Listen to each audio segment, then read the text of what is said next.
I always love Kyoto. It's one of my favorite prefectures in Japan, and there are always new places in Kyoto to visit, other than the usual tourist spots like Fushimi Inari, Arashiyama, or Gion. Kyoto is more than that. And on this trip, I went to a small village that not many people know, but it offers a breathtaking view and calmness. Located in the city of Miyama, this village is called Kayabuki no Sato. Surrounded by beautiful mountains, this place reminded me of Shirakawa-go, another famous village in Gifu Prefecture. The difference is, Kayabuki no Sato is less crowded and less populated compared to it.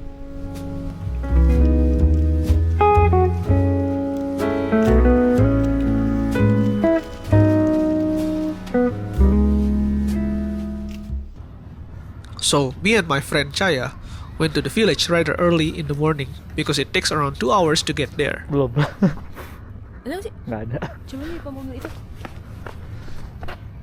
And I loaded Kodak Ektachrome as my first film.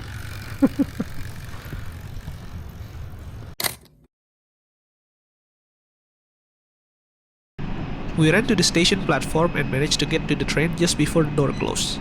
Otherwise, we had to wait for another 30 minutes. From Kyoto Station, you had to take JR train on the Sun-In line to Hiyoshi Station before taking a local bus that stopped right in front of the village. So it's pretty much an easy route. This is also the same line if you want to go to Arashiyama. The view from the train is also beautiful. Mountains, tunnels, Japanese river, what more can you ask? Please exit on the left. 列車から降りられましたら、黄色い点字ブロックより線路側の L 字間から After arriving at Hiyoshi Station, lucky us, the bus is already there waiting for other passengers. It cost us around 600 yen for a single trip to the village, and it took around another 1 hour to get there.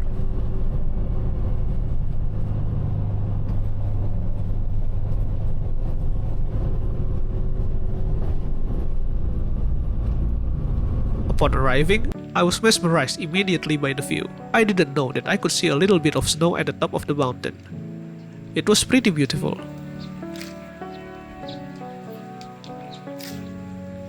I love this photo so much. I think I metered this photo correctly, trying to point my light meter towards the woods in the middle as the starting point, and I aim to create layers upon layers with this photo.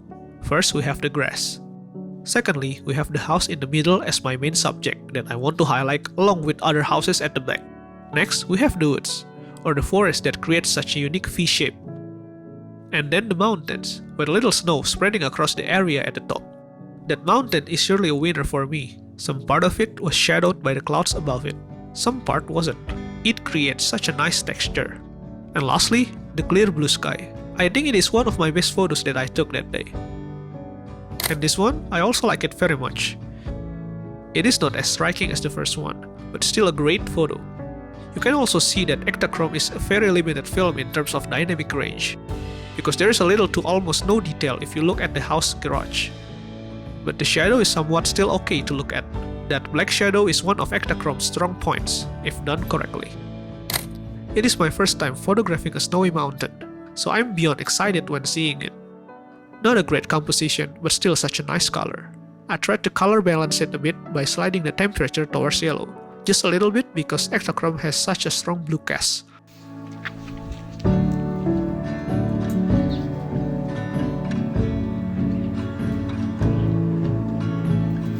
There's a small shop at the entrance, so we visited the shop a bit.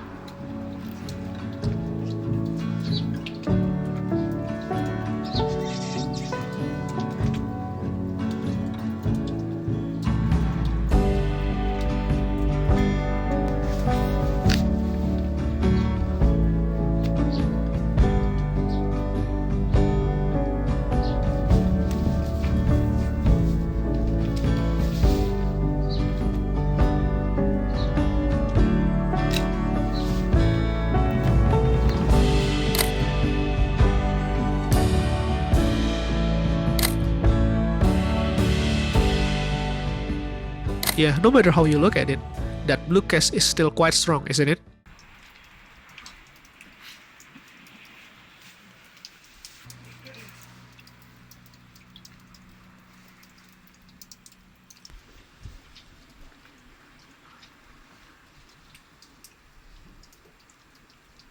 Then we continued walking towards the red post box, which I think is the famous photo object here.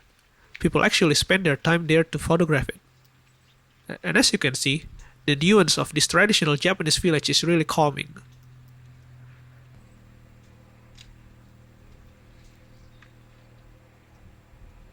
And yep, I can see why people like to photo that post box because the color is quite a contrast compared to other objects in the surrounding area, so it pops out.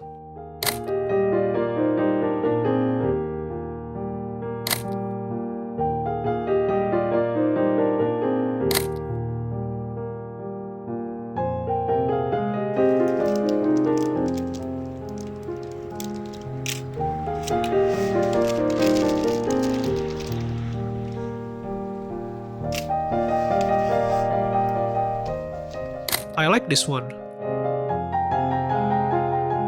But this photo? I think this is the best photo that I took that day. I really love the color from Kodak Ektachrome. The blue is so striking, it's so true to life, and I don't know. Somehow the snow is much more apparent in the photo than what I saw in real life. I like everything about this composition. The cloud in the middle, the V-shaped mountains, the woods, it's so perfect.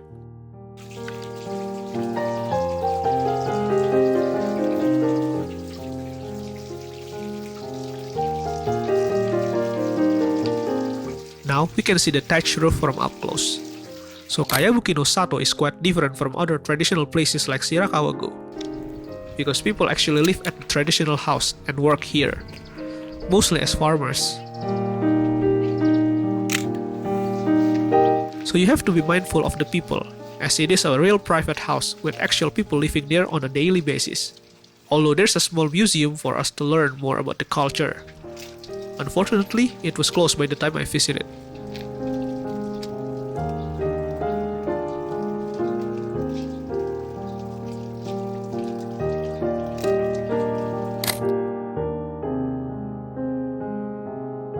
I like this photo, and seeing the thatched roof with snow on top of it is quite a view for me.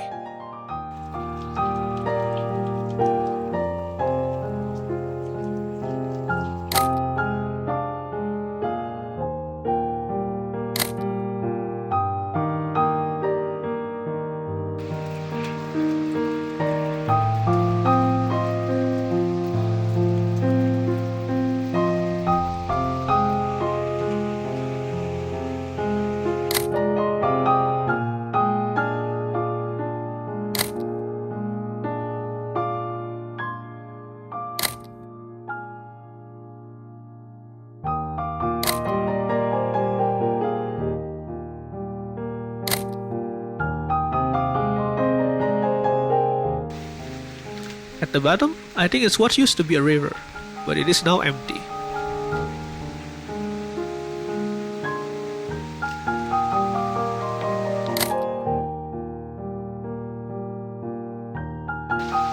I also went uphill to see what's up.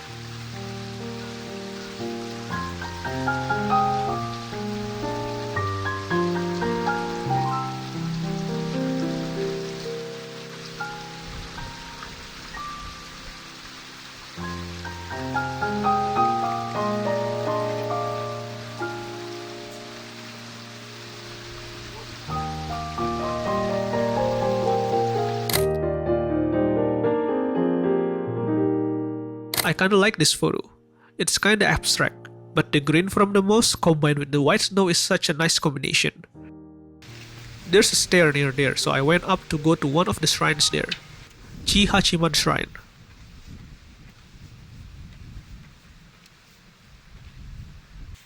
There's a big torii gate in front of it.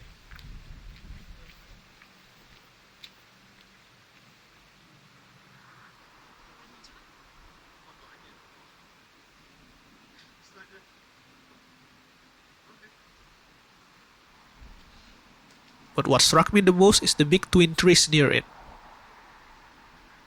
If you know me, I love to photograph trees with distinctive features like this one. And I like the result so much. I had to use my Nikon 28mm AI lens to get a wider perspective of the tree. The light was also perfect, lighting up the tree from my right side when I took the photo. I can't choose which one I like the most. Both photos are beautiful to me. And this is the main shrine. It's kinda like an abandoned shrine, because there's only us as the visitor there.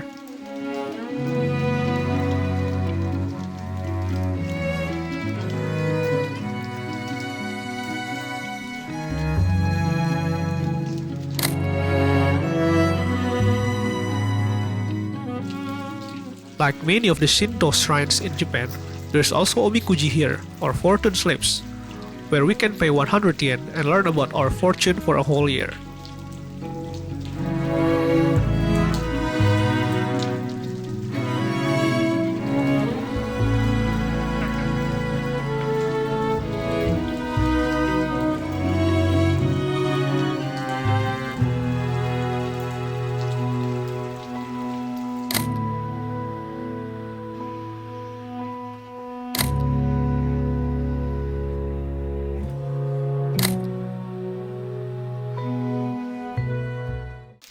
It's self-service, so you can just insert 100 yen coin and have the fortune paper ourselves.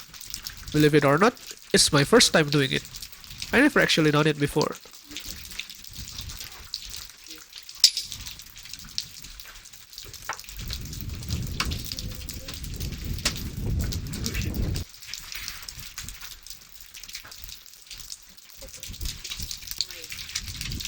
So I got good fortune, and Jaya got great good fortune. Good for her, I guess. So we read our fortune, where it tells some things like wealth, health, family, and love, and other many things.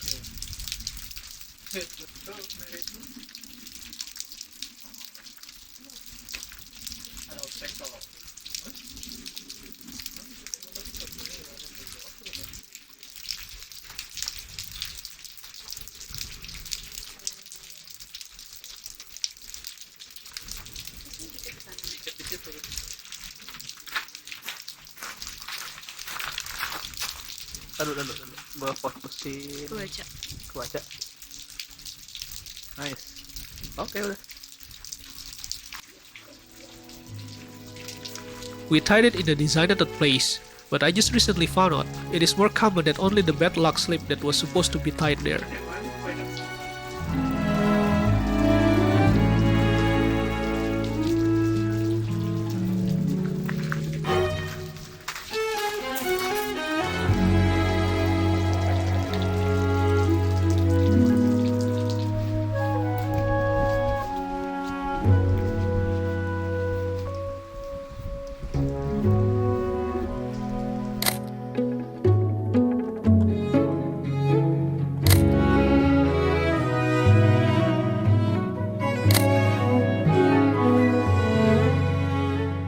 Yeah, really cool toilet.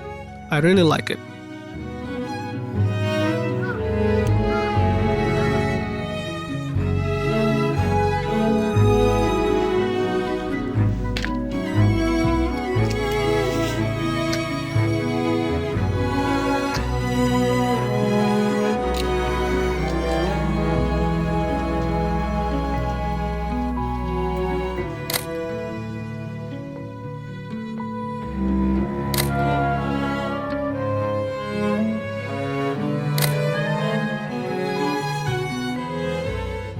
And it is my last photo of Kodak Ektachrome.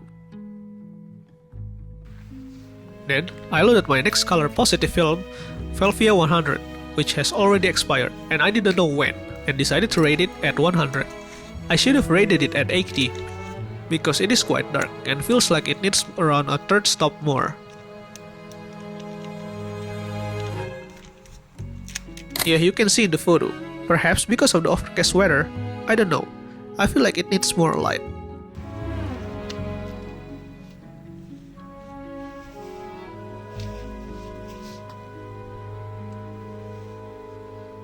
And then I found another torii gate, and a rather steep ladder that leads to a small shrine on top of the hill. Last time I used Velvia 100, the color was not like this. Maybe because it's expired, so somehow it shifted. But it was not pleasing to see. I should have used another color film instead. I don't know, maybe Vision 200T would be better. I like the composition of this photo. but not really a fan of the color. Kayak Black Forest gila. Black Forest.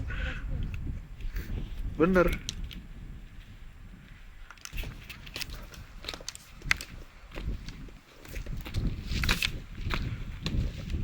But I have to admit, seeing the result feels like a nostalgic memory that I never had. Looking at it feels like looking at the time machine, like a photo that came from the 90s or 80s, I think. Especially this one. Maybe because of the magenta cast from Velvia 100. It kinda gives the impression of an old photo, like seeing a film from the likes of Sunji Iwai.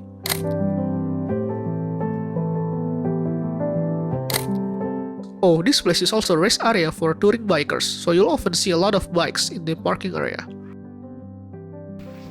Then, me and Chaya went to perhaps one of the two available restaurants in the area.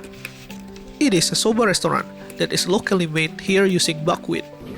I ordered cold soba with mackerel and oyakodon combo.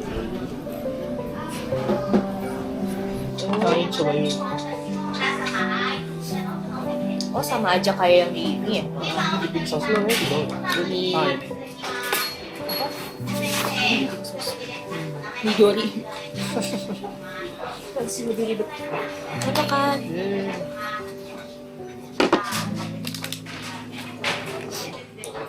The soba was so good and refreshing. I also tried the kakiage that Chaya ordered. It was the best kakiage I've ever eaten.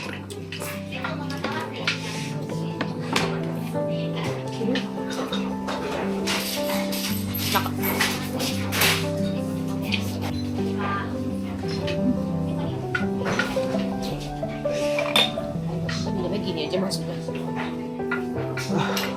Gak tau. Udah.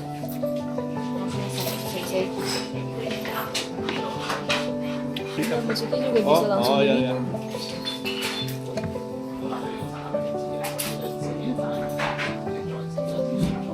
Tawar aja sih.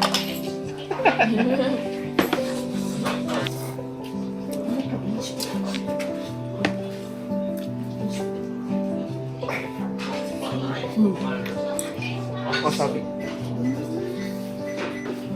Curiga wasabinya wasabi yang beneran digerus itu. Yang asli. Kenapa? Hah? After we ate, we continued exploring the river located near the restaurant.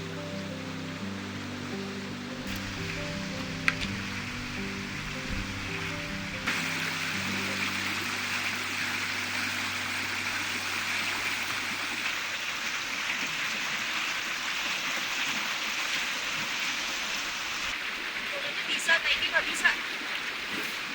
Gimana ya? Atau yang di situ agak landai. Ragu lu ya? Ragu.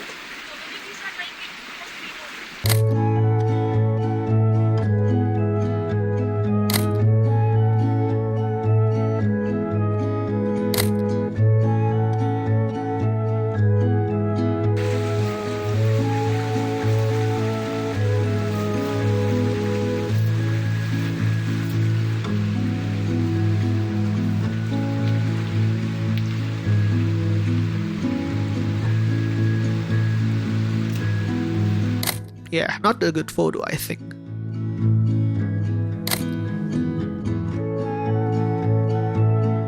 The bus stop reminds me of the bus stop from my favorite anime from Studio Ghibli, My Neighbor Totoro.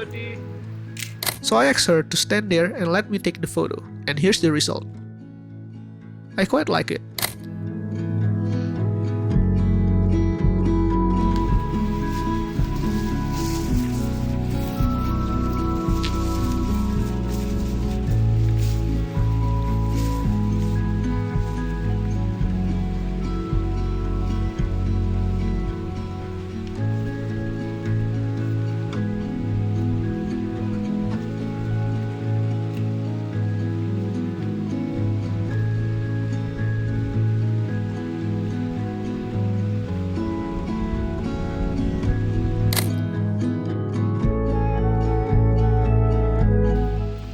I've been wanting to enjoy a view from a riverbank in Japan, and finally it happened.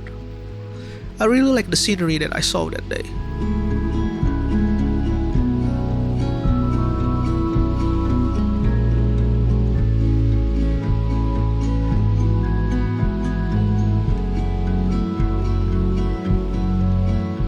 It's pretty cold, maybe around 8 degrees Celsius, so we challenged ourselves who can put our hand inside the water the longest.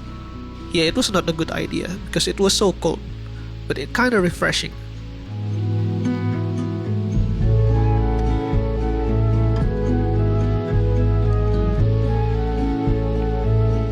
It's actually pretty stupid that we tried to throw a stepping stone onto a river that has a strong current.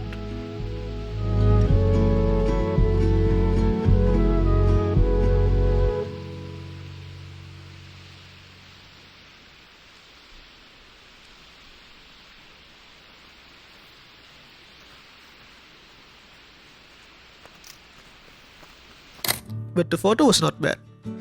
I kinda like the skin tone from Velvia 100 here. Contrast and saturated.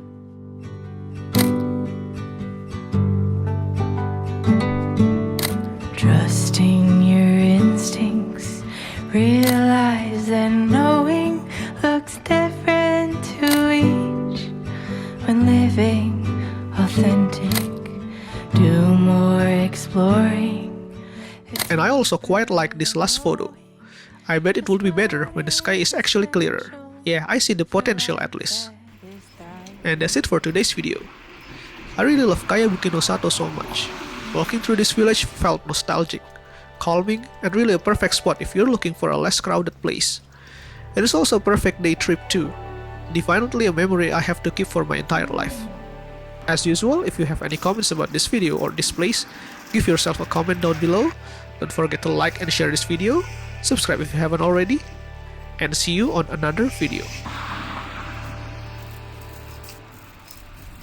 Go deep, mute out the chatter, feel it, burn off the fire, let go until there's peace to your core.